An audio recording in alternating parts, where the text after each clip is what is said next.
Hello there and welcome to this Biology Mind A-Level tutorial on studying cells, where we'll be having a look at light microscopes. So just to recap what we learned in our last lesson, we learned about the differences between prokaryotic and eukaryotic cells in terms of their structure and function.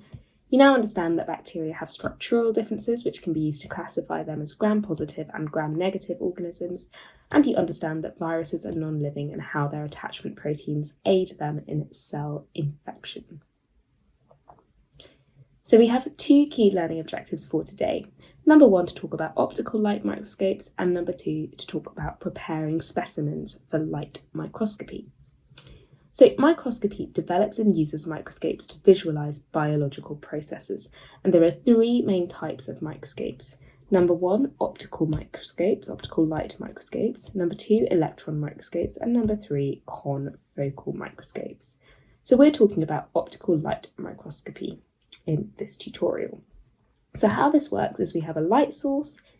Light therefore passes through the specimen via the condenser lens of the microscope into the objective viewing lens, which then reaches the eye, and the light in the observer's eye then forms an image in the observer's brain, and that's how we see through our microscope.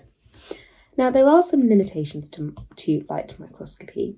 So the resolution limit is 200 nanometers. So objects smaller than this cannot be properly viewed by an optical microscope, and examples of objects smaller than this in cells include ribosomes, the endoplasmic reticula, and lysosomes. So these can't be visualised by light microscopy. Now similarly, there's also a limit to the magnification. So the maximum magnification is 1500, and any magnification beyond this is useless because of the relatively low resolution of optical microscopes. Now, we can use stains to help visualise specimens better. So if our specimen is transparent, light rays will completely pass through the sample and will not result in an adequate image. So special stains, which are usually dyes for light microscopy, can be used on specimens like this to help the image form. Now, common stains include eosin, which stains the cytoplasm pink, and then methylene blue stains, which stains DNA and RNA blue. So you can see here that the cytoplasm is pink, where eosin has been absorbed by the cytoplasm, and then here you can see that the nuclei are darker staining because that is where most of the DNA and RNA is situated. Now, multiple stains can be used together. So for example, here we've got hematoxylin and eosin, and you can see it's staining different components of the cell. We met eosin on the last slide, which is staining the cytoplasm pink. Now this is useful because different stains are picked up by different structures. More than one stain can be used when preparing a specimen so that the best image can be achieved. So how do we prepare these specimens? So first of all, a sample needs to be placed on a microscope slide. This is a microscope slide that you would have seen in your classes, I'm sure.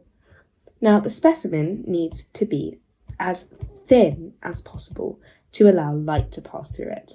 So thick specimens will need to be sliced down into the thinnest sample possible.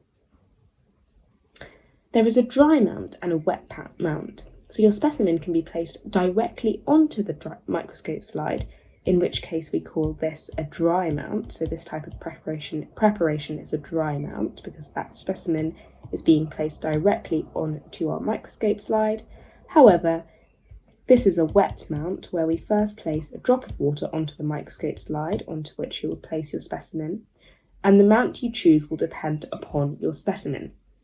So, for example, dry mounts are good for studying specimens like pollen, whilst wet mounts are better for studying aquatic organisms. And stains are used with wet mounts, not with dry mounts. So let's talk about how we can prepare a dry mount. So you place your specimen in the middle of a clean microscope slide using tweezers, as you can see here.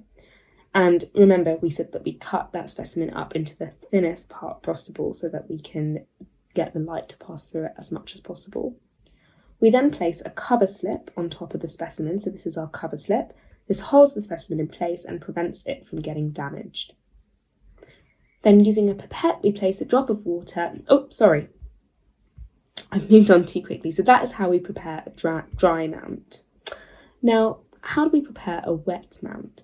So using a pipette, we place a drop of water onto the middle of a clean microscope slide. So remember I said that with a wet mount we're using water onto the microscope slide, with the dry mount we're not. And then you place your specimen into the water drop using tweezers, so very much like the dry mount except with the water now. We then place a cover slip on top of the specimen. And we then add any necessary stains after the cover slip is in position. And then basically the stain will then be drawn under the cover slip and across the specimen. Okay, so that is our preparation of a wet mount, and you can see it in a little bit more detail up here. So well done for following through with this tutorial, and I will see you for the next one.